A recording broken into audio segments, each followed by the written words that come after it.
paceradio.net. The views expressed by the individuals during this broadcast are their own opinions, and they may not be the same as those of their group or other organizations they may be involved with. All medical advice during our broadcast is not a medical opinion and should be checked with your medical physician.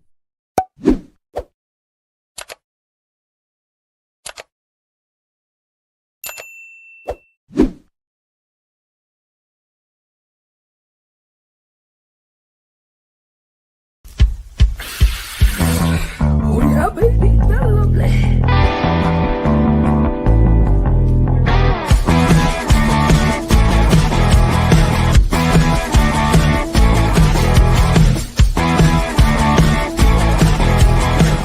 Good morning and welcome to Psychedelics and Cannabis Educational News for December the 8th, 2025. Good morning, Rev Cindy. Good morning. How are you? Chilly. I went outside this morning and did my morning walk and it was minus 21. Brr. Yeah, we had those kinds of temperatures the other day. Yeah. It said feeling like minus 25 or 26 or something. But the sun is nice. Very good. Yeah. We have a snowstorm going on here, one of these nor'easter type Alberta, whatever they're calling it. Tons of snow.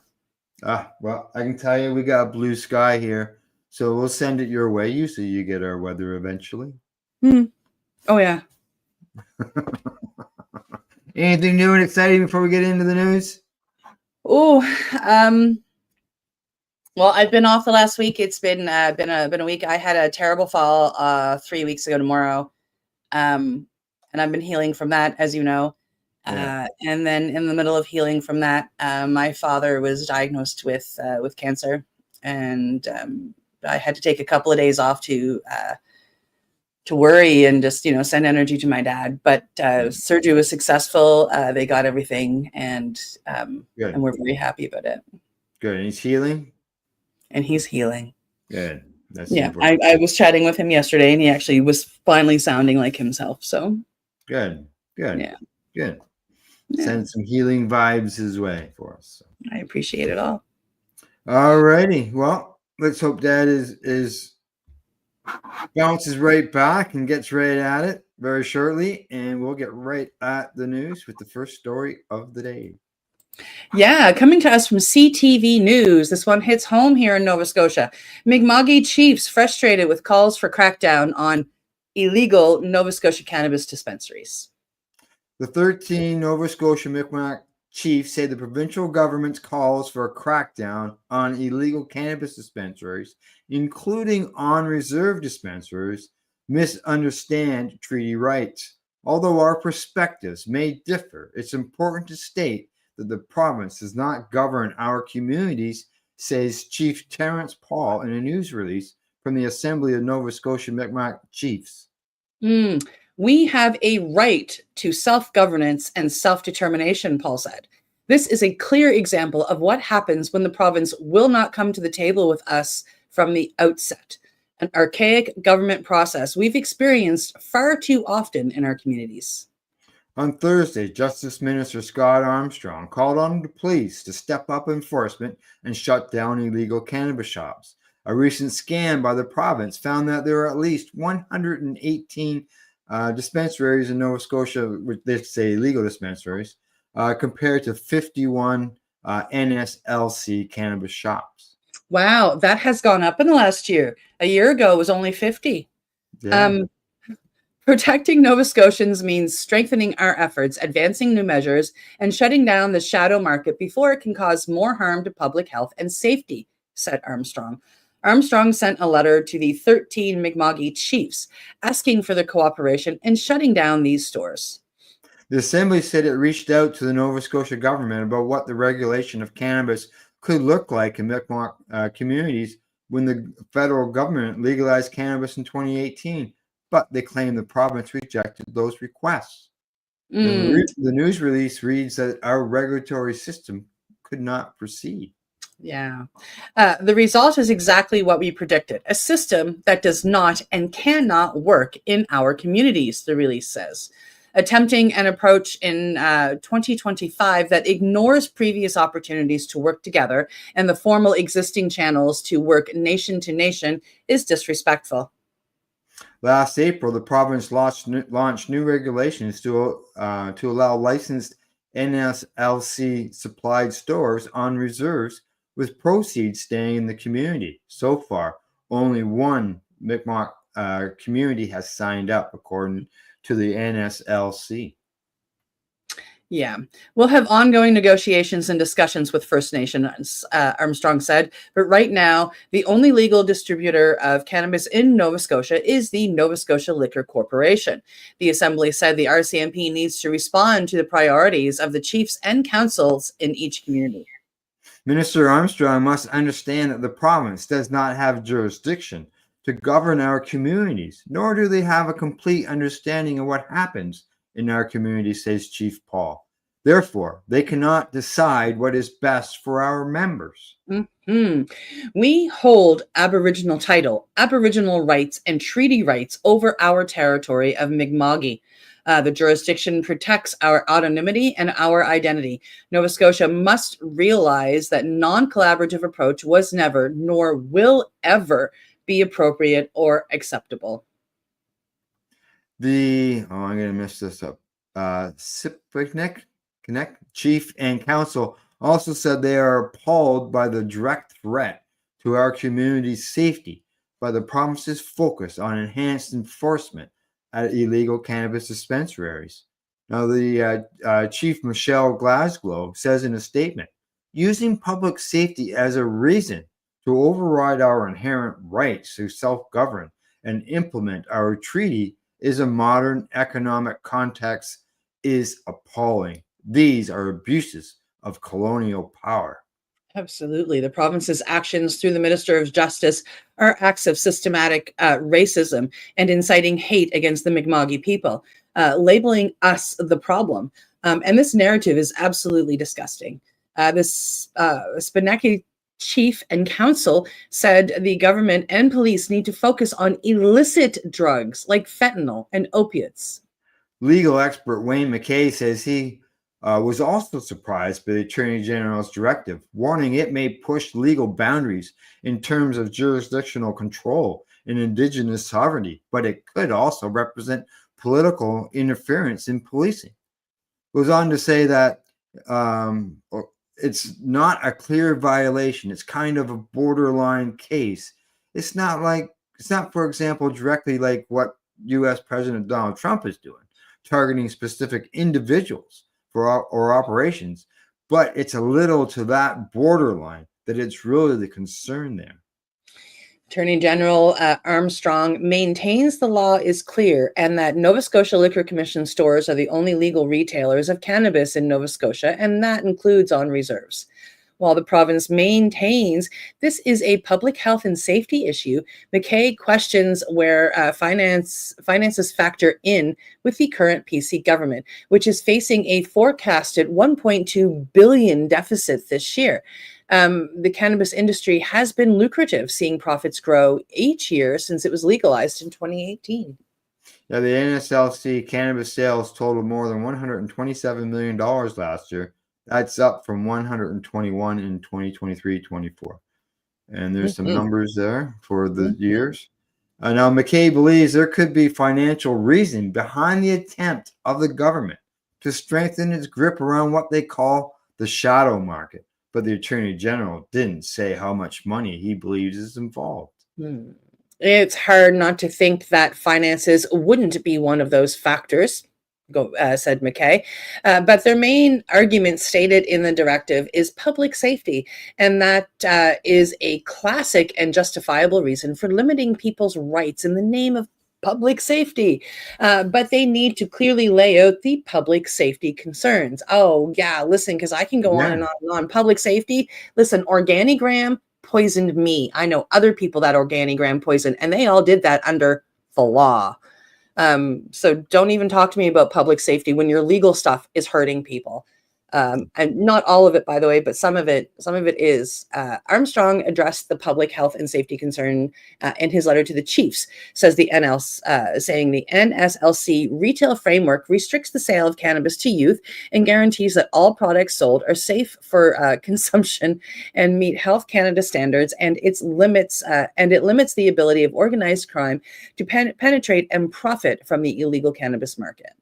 The RCMP says mandate letters from government are routine, and the directive from the Justice Minister doesn't change their policing approach. Now, we are committed to respectively collaboratively relationships with First Nations communities, says Constable Mandy Edwards, who's the public information officer with the RCMP Halifax Department. She says that we will ensure enforcement is carried out respectively.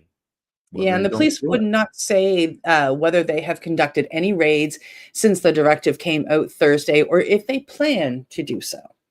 There you go.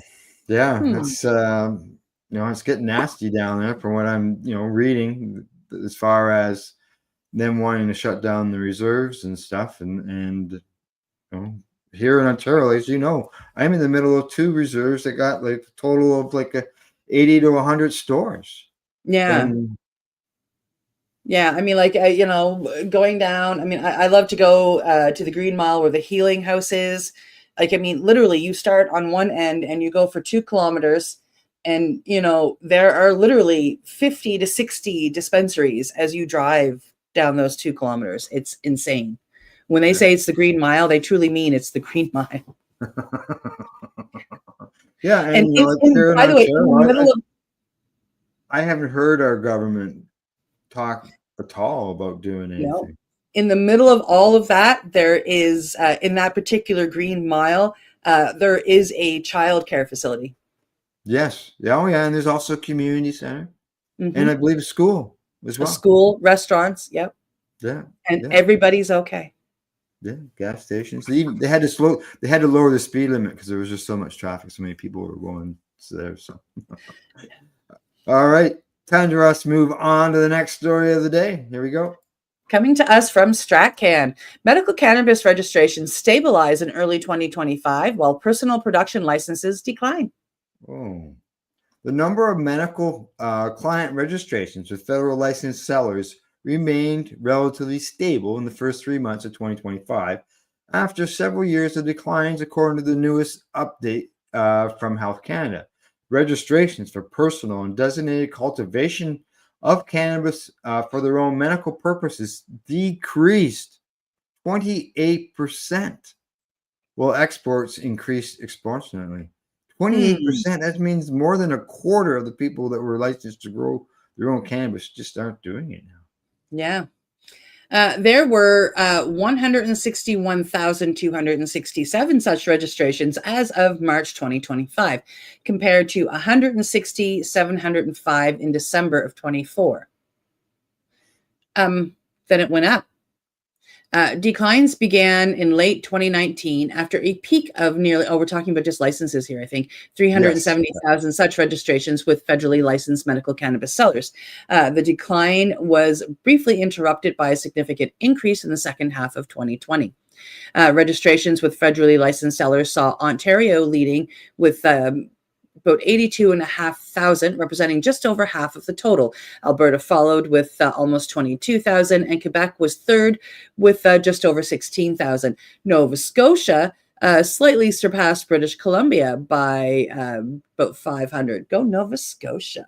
Now, Atlantic Canada, with a combined population of nearly 3 million in 2025, accounted for 23,611 total registrations.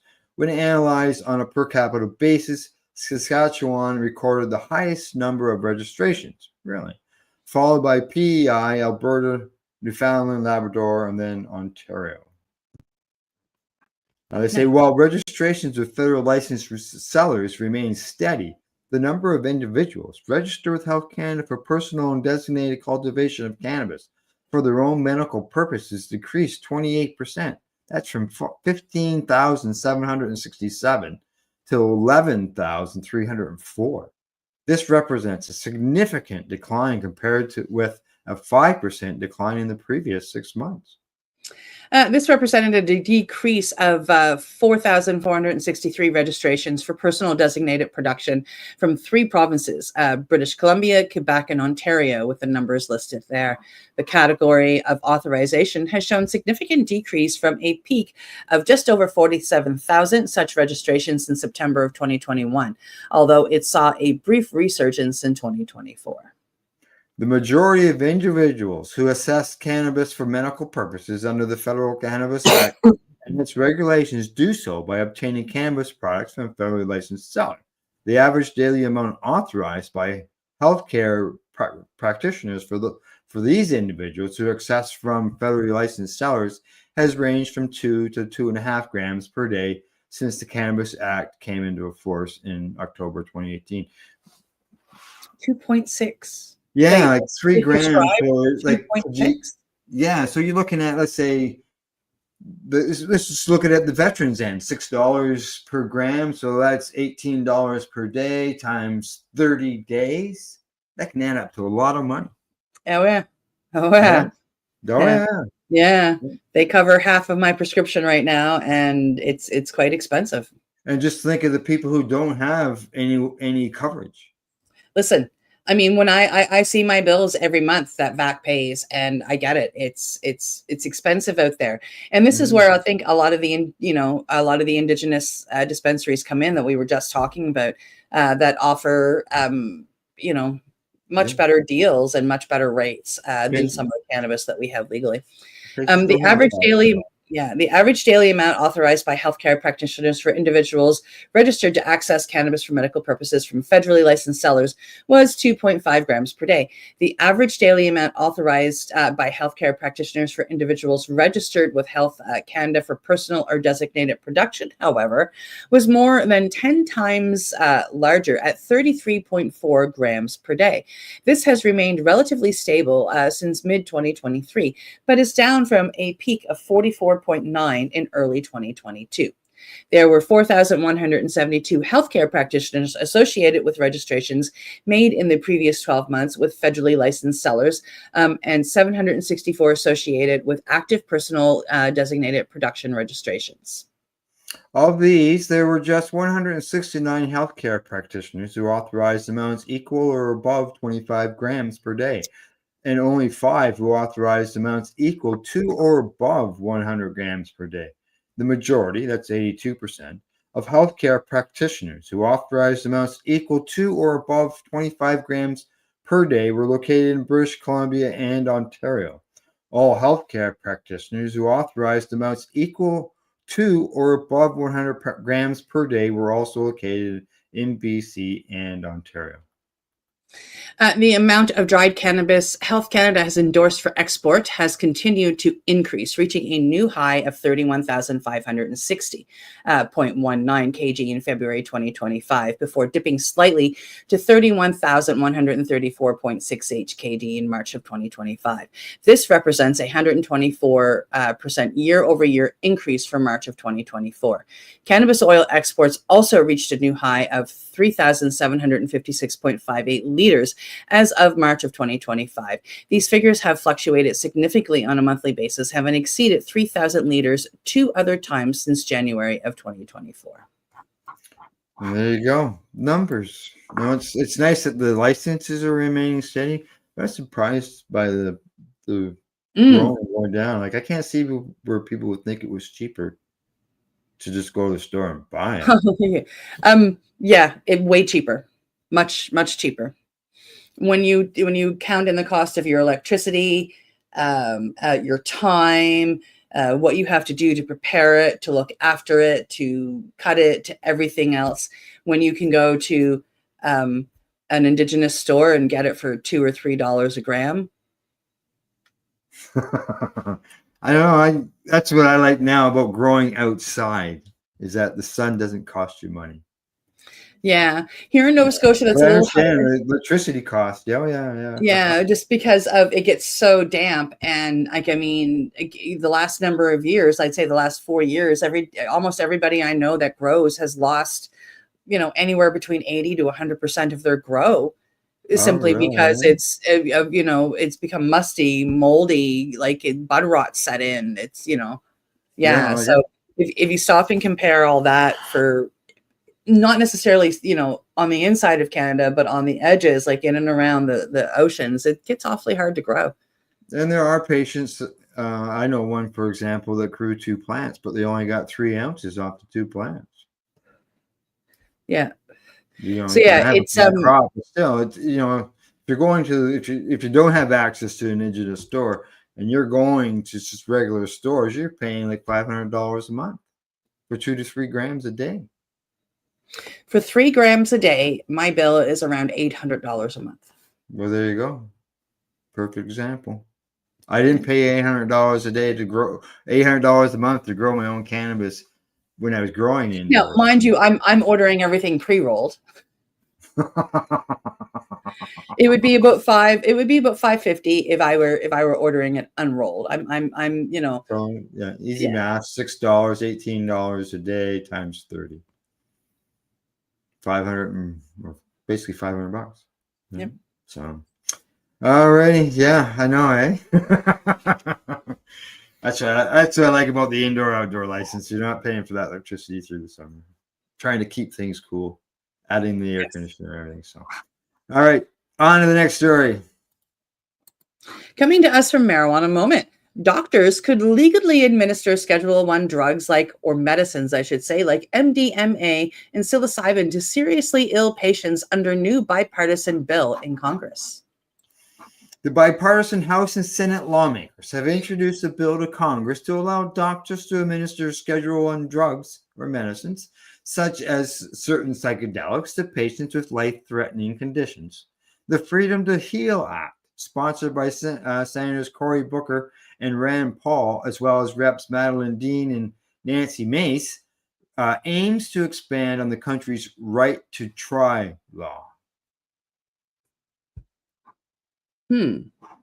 Policy creates an exception with the Controlled Substances Act, the CSA, that gives qualified patients access to potential therapies that haven't yet been approved by the FDA. This is really cool.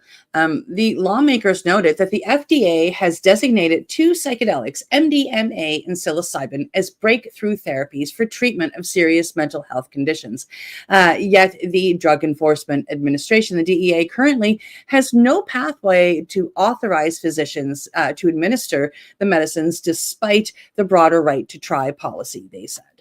To address that, the new bill would amend current statute to allow DEA to register and authorize doctors to administer the novel therapeutics. They say that patients facing life-threatening illnesses or severe mental health conditions deserve access to every possible treatment, including investigational therapies such as MDMA and psilocybin that have shown to be safe and effective in multiple clinical trials, Booker said in a press release. Interesting. Thousands of Americans, many of them veterans, are desperate for access to these therapies after exhausting all approved treatments in the United States, he said. The Freedom to Heal Act is critical legislation that will remove unnecessary barriers and give physicians a pathway to legally administer these potentially life-saving treatments. All four bicameral lawmakers introduced a bill last session that similarly sought to leverage right to try laws and expand access to Schedule 1 medicines for severely ill patients, albeit with provisions differing from those in the current proposal. In 2022, Booker and Paul teamed up on an earlier version of the legislation. Mace, as well as then Representative Earl Blominer, sponsored the House version that year. As a physician, I have seen how critical right to try can be for patients who are running out of options.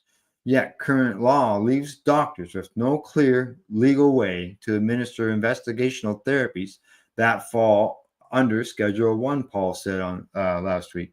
Now, it goes on to say that this bill creates that pathway. I am glad to work across the aisle to ensure patients and their doctors are not blocked by federal barriers who have exhausted standard options.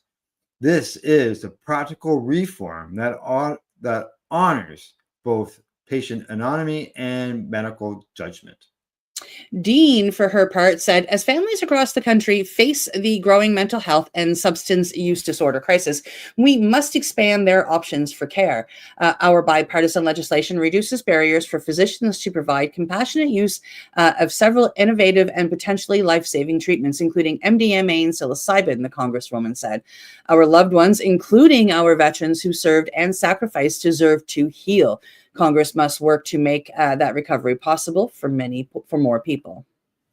The bill represents a departure from what the lawmakers proposed in previous years. The prior version would have created a procedure through which current Schedule I drugs that are deemed breakthrough therapies by FDA or qualify for a waiver under the Federal Food, Drug, and Cosmetic Act could be transferred to a lower schedule that would make them easier to study and promote drug development. Relatedly, a Washington state doctor has spent years pursuing various legal and regulatory pathways to allow the clinic to use psilocybin in palliative care. His clinic has presented DEA with multiple proposals to legally cultivate or otherwise obtain psilocybin to treat patients under right to try. The agency has denied them all. We believe Congress should act with urgency to pass the Freedom to Heal Act. Martin Steele, president of the Veteran Mental Health Leadership Coalition, said, it is clearly wrong and immoral that veterans are leaving the country they selflessly served to access potentially life-saving treatments that should already be available within our borders under right to try. Lives are on the line. Let's act now, he said. There you go. Mm-hmm. Yes, let's act now. Exactly. Why put it off? Delaying things, right? So 1, 2, 3, 4. One more story. One more. I just did the same thing. I thought that was the last story, but it's not, obviously. So this is the last story before we go to break. Here we go. Here we go. Coming to us from Normal. Cannabis inhalation associated with symptomatic improvements in adults with autism spectrum disorder. Adults with ASD report significant improvements in their symptoms following cannabis inhalation, according to data published in the journal Nature Scientific Reports. Researchers affiliated with the Washington State University and the University of New Orleans reviewed data from 111 self-identified ASD patients between the ages of 19 and 70. Now, study participants self-medicated with cannabis and reported their results in real time on the mobile technology platform StrainPrint. Investigators accessed nearly 6,000 separate StrainPrint entries compiled over 74 months. They reported using a large data set from self-identified autistic adults self-medicating with cannabis. We found that ratings of the severity of negative effect, which is anxiety and irritability, were reduced 75.78%. 75%. Ratings of the severity of repetitive behaviors, compulsive behaviors, were reduced by 70.41%. That's huge. Yeah. Ratings of the severity of problems with mental control, concentration, were reduced by 68.59%. Holy cannoli. And ratings of sensitivity, skin and sound sensitivity or sensory overload, were reduced by 68%. Holy Joe. For immediately before to shortly after inhaling cannabis. Moreover, these symptoms were reduced rather than exacerbated or unchanged in 98.3% of the cannabis use sessions. Holy cannoli. These findings are among the first to indicate that cannabis is perceived to improve highly prevalent symptoms associated with ASD in adults using cannabis for symptom management. Study participants acknowledged experiencing symptomatic improvements from cannabis regardless of its potency or its cannabinoid ratios. These findings indicate that well-powered placebo-controlled trials are warranted to examine the acute effects of various cannabinoids and manipulations of cannabinoid system on ASD symptoms. The study authors conclude.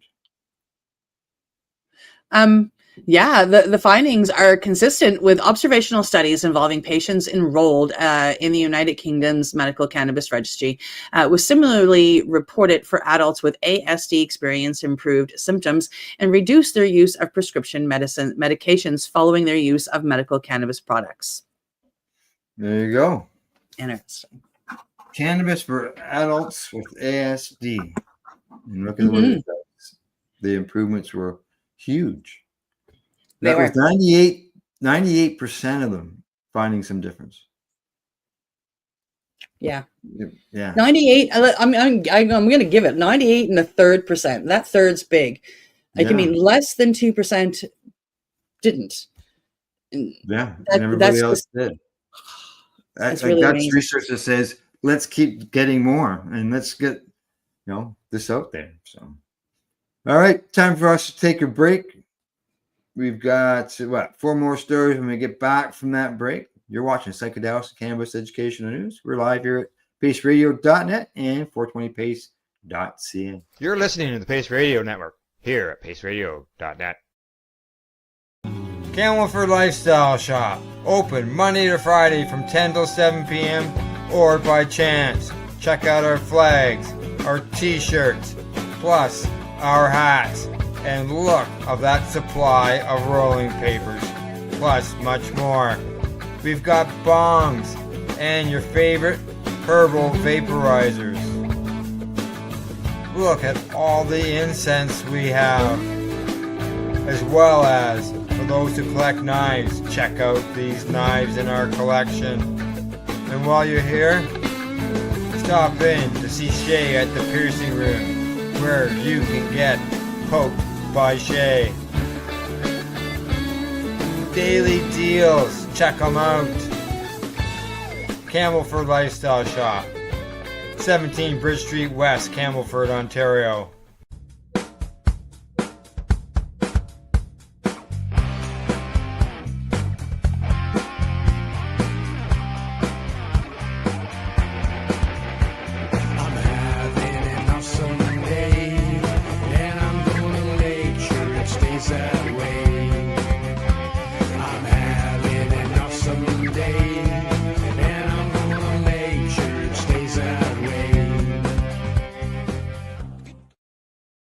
Limestone City Hydroponics is Kingston, Ontario's hydroponics shop. Take your growing to the next level and create the optimal environment with a tent kit, or maximize your yield with an ebb and flow flood table kit. Either way, Limestone City Hydroponics has more sizes and options to fit your needs. Are you looking for the power of the sun that adapts to your budget? Then look no further, as they have professional grow lighting. They have indoor grow systems that are easy and cost effective, with many options to fit your living space and lifestyle. Cultivate your growing potential. We have everything you need to succeed. And if you can't make it to the store, they offer local delivery to the greater Kingston area. Remember, when you're looking for experts to help you grow, then look no further than the locally owned Limestone City Hydroponics, 105 Sunderland Drive in Kingston, Ontario. Call them at 613-548-0420.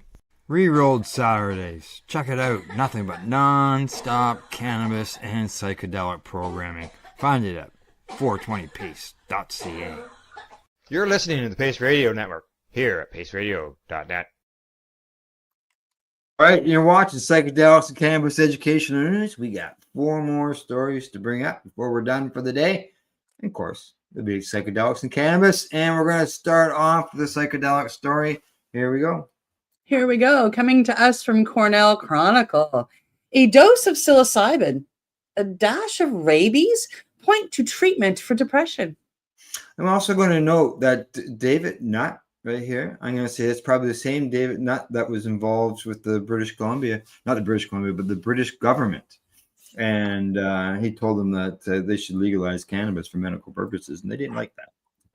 Now, an international collaboration led by Cornell researchers used a combination of psilocybin and the rabies virus to map out and where the psychedelic compound rewires the connections in the brain.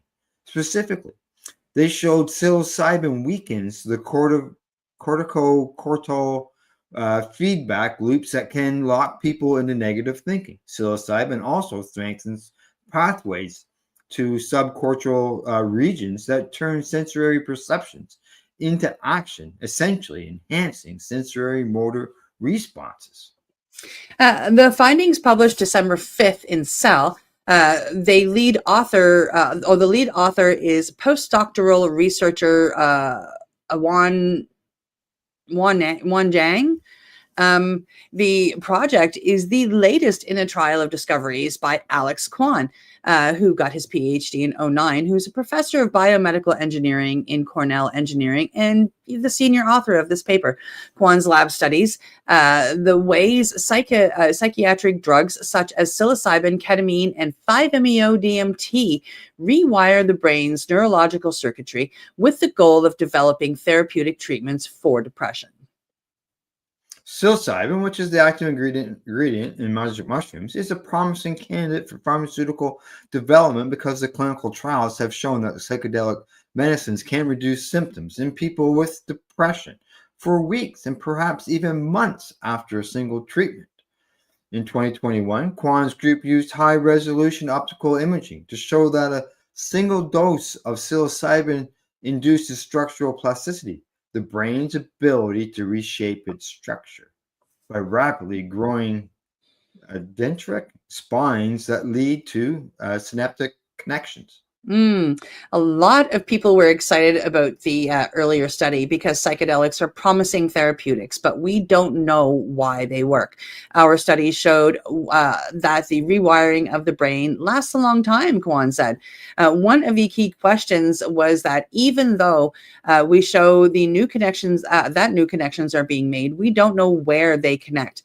The goal of this study is to figure out what exactly are the parts of the circuit that get rewired. To do that, Kwan's group took a new approach. Instead of using optics to image individual synaptic connections, they paired the psilocybin with one of biology's wiliest adversaries, the rabies virus. The virus, created by collaborators at the Allen Institute for Brain Sciences in Seattle, would move through and chart the brain's very complex wiring diagram, Kwan said, much like Google's mapping car roams all the streets in a neighborhood. With psilocybin, it's like we're adding all these roads to the brain, but we don't know where the roads go, Kwan says. Here, we use the rabies virus to read out the connectivity in the brain, because these viruses are engineered in nature to transmit between neurons. That's how they're so deadly. It jumps the synapses and goes from one neuron to another. First, the researchers injected a single dose of psilocybin into a mouse's frontal cortical pyramidal neurons. Then, a day later, they chased it with a variant of the rabies virus that could transmit across a synapse and labeled these connected neurons with fluorescent proteins. After the virus had incubated in the mouse for a week, the team imaged its brain and compared the results with a control mouse brain that had only received the virus. The fluorescent tagging revealed that psilocybin had weakened recurrent connections with the cortex, feedback loops that may explain why a depressed person fixates on negative thoughts. Remuneration is one of the main points for depression, where people have this unhealthy focus and they keep dwelling on the same negative thoughts, Kwan said. By reducing some of these feedback loops, our findings are consistent with the interpretation that psilocybin may rewire the brain to break or at least weaken that cycle. The researchers also saw that the sensory area of the brain becomes more strongly wired to the subcortical region, strengthening the link between the perception and action. Initially, Kwan expected to find connections between one or two regions of the brain, but he was surprised to discover psilocybin's rewiring involved the whole brain. This is really looking at brain-wide changes, he said. That's a scale that we have not worked at before. A lot of times we're focusing on a small part of the neural circuit. The extensive pathway mapping also showed that the amount of firing activity in the brain may determine what gets rewired by the medicines. That inspired the researchers to demonstrate that by perturbing and manipulating the neural activity of one brain region, they could actually change the way psilocybin rewires the circuitry. Kwan says that this opens up many possibilities for therapeutics, how you maybe avoid some of the plasticity that's negative, and then enhance specifically those that are positive. Now, co-authors list a bunch of people here that are involved in this, and the research was supported by One Mind at the National Institutes of Health. Mm-hmm. There you go. The stuff that keeps coming out, rewiring brains, and it's just wow. Yeah, well, that's what neuroplasticity enables us to do, is to rewire those pathways that we don't want and change them. And then psilocybin has been proven to go in and help the brain rewire after brain injuries such as, concussions or stroke. Yeah. You know, who knew? Like, geez, good stuff. All right, we're gonna move on to the next story. Mm-hmm. Coming to us from StratCan, Canadian retail cannabis sales continue to show annual growth. Year-over-year retail cannabis sales in Canada have continued to inch upwards, with $475 million in sales in September, just down from a new peak of $503 million in sales in August. Despite some slowing from previous rapid growth, the market continues to show upward pressure on an annual basis. The two most recently reported months were up 2% in August and 7% in September compared to the same periods in the previous year. August and December have historically been among the highest months for cannabis sales in the past. All the kids are leaving for university. And Christmas. Unsurprisingly, Ontario saw the most sales, followed in a distant second by Alberta. British Columbia and Quebec are neck and neck in third and fourth. Those were followed in order of highest sales by Manitoba, Saskatchewan, Nova Scotia, Newfoundland and Labrador, New Brunswick, PEI, and the Yukon. The provincial figures are unadjusted for seasonality. Statistics Canada regularly updates their monthly sales figures as new data comes in, causing these numbers to fluctuate over time. Here's a graph for you. As of December, there were more than 3,800 authorized locations to purchase cannabis in Canada. More than 1,800 are located in Ontario, followed by Alberta with 723, BC with 543, Alberta's got 244, and Saskatchewan 200. Quebec has 108 retail locations. Newfoundland has 63. We have 51 here in Nova Scotia. We've got an extra one. Yay. New Brunswick has 50. The Yukon has 6. While PEI and the Northwest Territories have 5. And Nunavut has 3. And honestly, for PEI, 5 is probably more than enough. Canadian households spent over $9 billion on cannabis last year in 2024, and the majority of it coming from the legal market that we know. Lots of money. There's no doubt about that. Lots and lots and lots of money. Yeah, and maybe why it goes back to that first story of the day that's going on down there in Nova Scotia, right? Lots of money. Well, there are ways around that for the government too, but they don't want to look at any of that. I get it. I agree that the Indigenous should be able to do what they want. Their land was stolen. They were, we all know the stories. So making a deal that there is 50 cents per gram should be paid to the government, for whatever there's got to be a middle ground there somewhere. Do you know what I mean? Like the taxes on it, the per diem on it, the something on it, but leave them the frig alone. Yeah, there was something in the story there about some money going back into the community to come onto the legal system. But a lot of these places give money back to the community, and they don't just these dispensaries. Is the same as they are out there. It's more than just cannabis. It's festivals around it. It's learning around it. It's there's so much more than that. It's a very large part of the community, right? And exactly. Alrighty, 2 more stories to go. Here we go. Coming to us from TVP World, Czech doctors can prescribe medicinal magic mushrooms from 2026 on. All right. Patients in Czech Republic with depression and other conditions that do not respond well to conventional treatments will be able to take medicinal magic mushrooms from next year. Strict new rules have been introduced which permit therapeutic psilocybin, the ingredients within magic mushrooms, to be prescribed to patients. This makes the Czech Republic the first European country to allow psychedelics to be used to treat depression. The guidelines have been drawn up by the Psychiatric Society of the Czech Medical Society and specify who can administer the medicine and under what circumstances. The low toxicity of psilocybin, minimal to no risk of addiction, and generally high safety levels have also been demonstrated, the Ministry of Health said. And they said that the change in the law is not expected to affect a large number of people, but it represents a significant step for mental health treatment. That news site expats wrote. Until now, patients have only had the chance to undergo treatment as part of scientific studies. Health officials said antidepressants work roughly 70% of patients, and psychedelics could provide an effective alternative for the other 30%. I think that they've got those numbers backwards, in my own opinion. And this is what their website has reported. Psilocybin will be used in therapeutic sessions, typically lasting 6 hours with 2 qualified therapists. The dose would depend on the patient's weight and must not exceed 75 milligrams per month. As you go back to that other story we had where with the ASD and the numbers that they were getting on the improvements, if it's 70% is good enough for an antidepressant to be prescribed to a patient, then shouldn't the numbers for the ASD go a long ways to prescribing cannabis to somebody with ASD? Mm-hmm.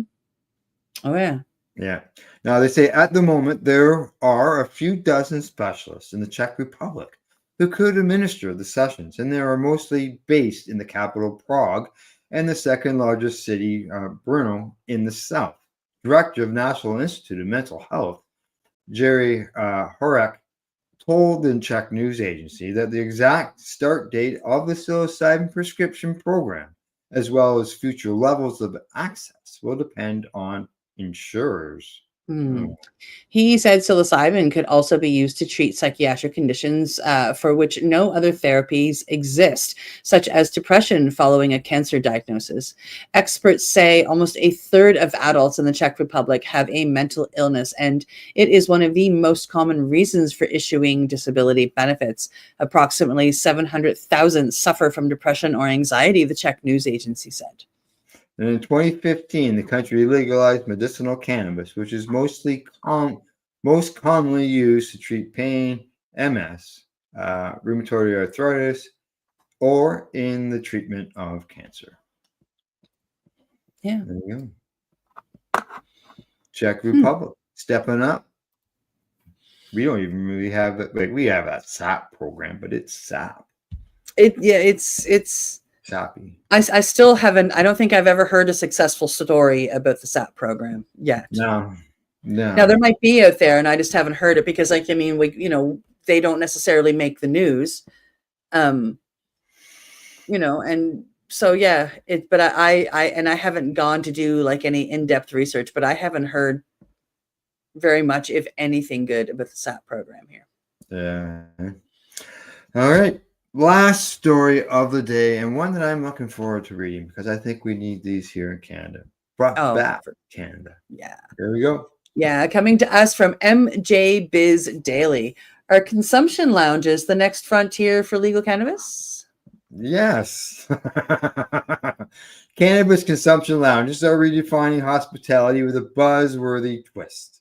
From yoga sessions with edibles to paint and puff nights, dedicated consumption spaces are the next chapter for the cannabis industry, according to Dale Sky Jones, counselor of Oakland, California-based Cannabis Education Institute, Oaksterdam University. And on a side note to that, I have been featured in a local paper on a yoga session dealing with cannabis.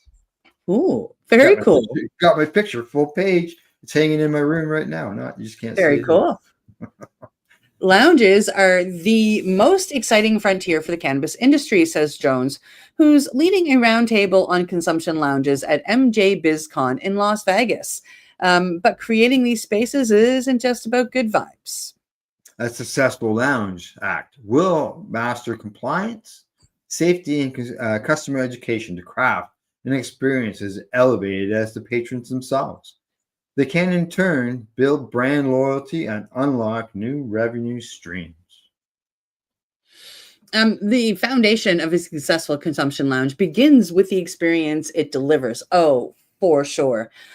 Jones stressed the need for thoughtful design, seamless operations, and specialized staff training to ensure these spaces are not only compliant with local regulations, but also provide a memorable and enjoyable experience for patrons. Let me tell you, one of my favorite things to do when I hit BC, when I'm in Vancouver, I love, the first thing I've got to do is go down to the New Amsterdam, and it's a relaxing space. And they have all of that, like everything. Yeah. They're awesome. Yeah.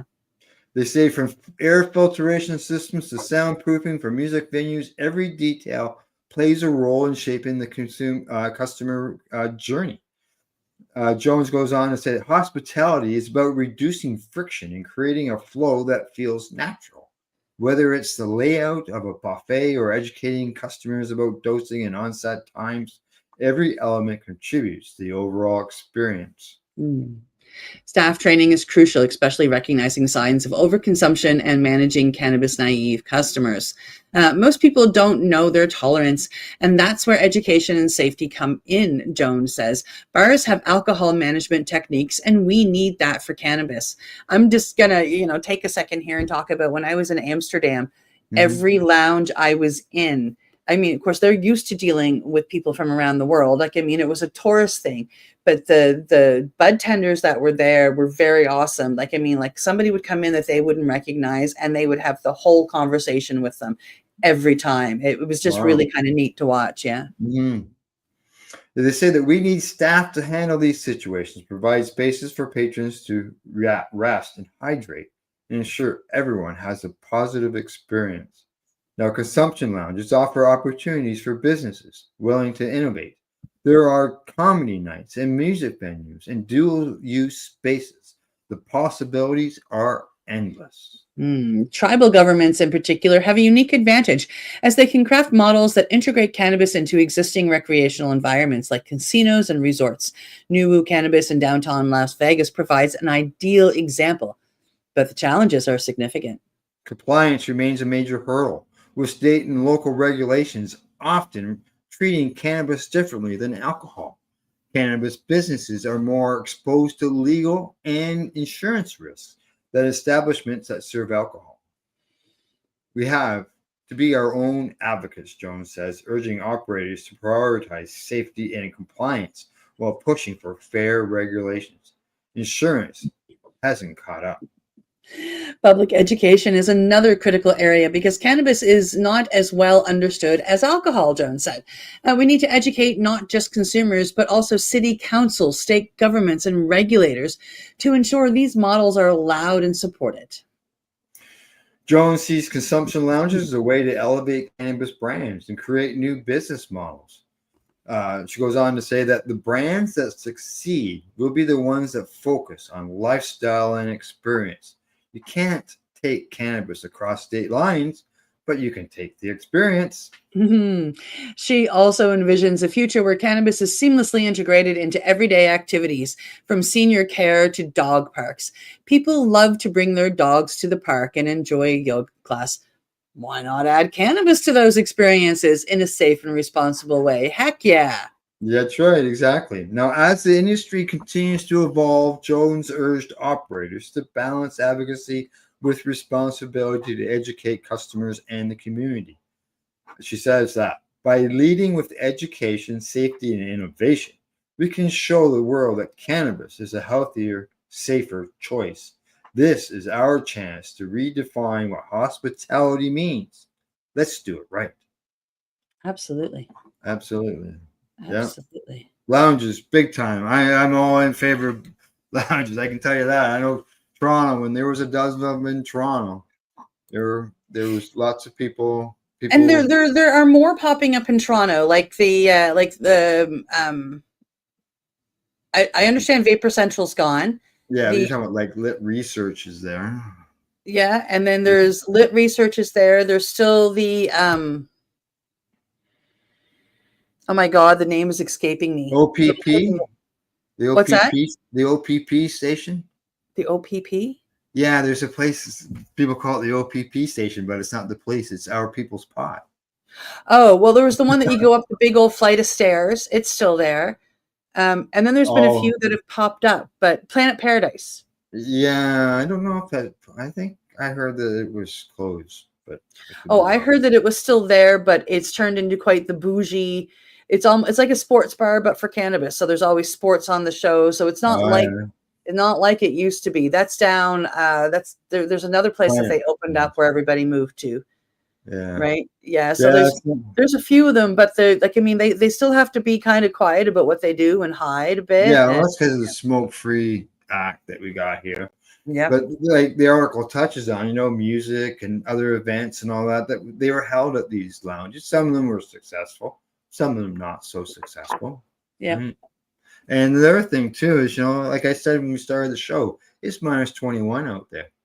Patients being forced to go outside because they live in a condominium where a condominium doesn't allow them to smoke. Medicaid.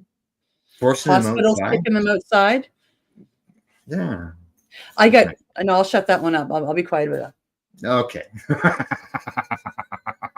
Right. No, like the hospitals, like, I've got an aunt that's just about to turn 102 as well. And I was up in Ontario and was there to celebrate her 100th birthday. And these old age people are they're kicked outside. Yeah. They're allowed to have it. The nurses will help them roll it, but they still have to go outside to use their medicine, right? Correct. Yeah. Exactly. It'd be nice. Like I understand there's the smoke concern, but can they not create some space for them to go to? Used to do it with cigarettes. Used to. Yeah. I remember those days. All righty. Other than that, anything else before we say goodbye? Yes. One more thing. I am going to share this. We have this Wednesday coming up again at the Halifax Library in the BMO room. Our next in our speaker series this week, we have Angela Amiros stepping up. She is a cannabis therapist, and I was able to sit with a session with her. She's really pretty amazing, and she's going to talk about integrating the journey, a practical guide to psychedelic integration. And if you've ever done any of these medicines, you understand that a lot of the work and a lot of the healing comes in the integration afterwards. And Angela is going to speak to that and the importance of it. So if you're able to show up, please come on down on Wednesday night. If not, we will have the Zoom link up again. All right, and people can be able to watch it through the Zoom link and see what's going on. Yeah. Right. And on Friday, we have our social coming up, and you can get information about that on the site. We don't have an event made up for it, but it is, I can't remember the name of the place downtown, but it's on Tower Road in Halifax. You can reach out to me or reach out to the Nova Scotia Psychedelic Society for that information, but we have a social coming up, and we're going to have an open forum on harm reduction. Good stuff. All right. Way to go. Good work going on down there. All right. That's our report for today. I hope you found it educational and informative. And thanks to our sponsors, Limestone City, Hydroponics.ca, Campbellford Lifestyle Shop. Just so you know, they have 10th anniversary sale going on there at Campbellford Lifestyle Shop, as well as At-Eze.ca.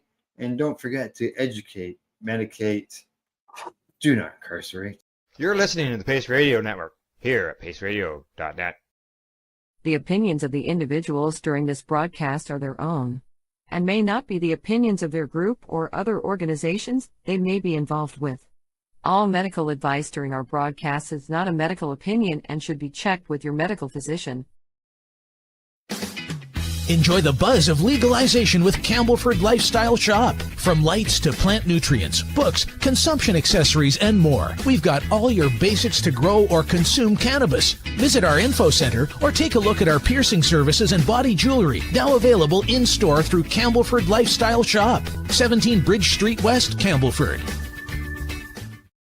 Limestone City Hydroponics is Kingston, Ontario's hydroponics shop. Take your growing to the next level and create the optimal environment with a tent kit, or maximize your yield with an ebb and flow flood table kit. Either way, Limestone City Hydroponics has more sizes and options to fit your needs. Are you looking for the power of the sun that adapts to your budget? Then look no further, as they have professional grow lighting. They have indoor grow systems that are easy and cost effective, with many options to fit your living space and lifestyle. Cultivate your growing potential. We have everything you need to succeed. And if you can't make it to the store, they offer local delivery to the greater Kingston area. Remember, when you're looking for experts to help you grow, then look no further than the locally owned Limestone City Hydroponics, 105 Sunderland Drive in Kingston, Ontario. Call them at 613-548-0420. We are people advocating cannabis education here at paceradio.net.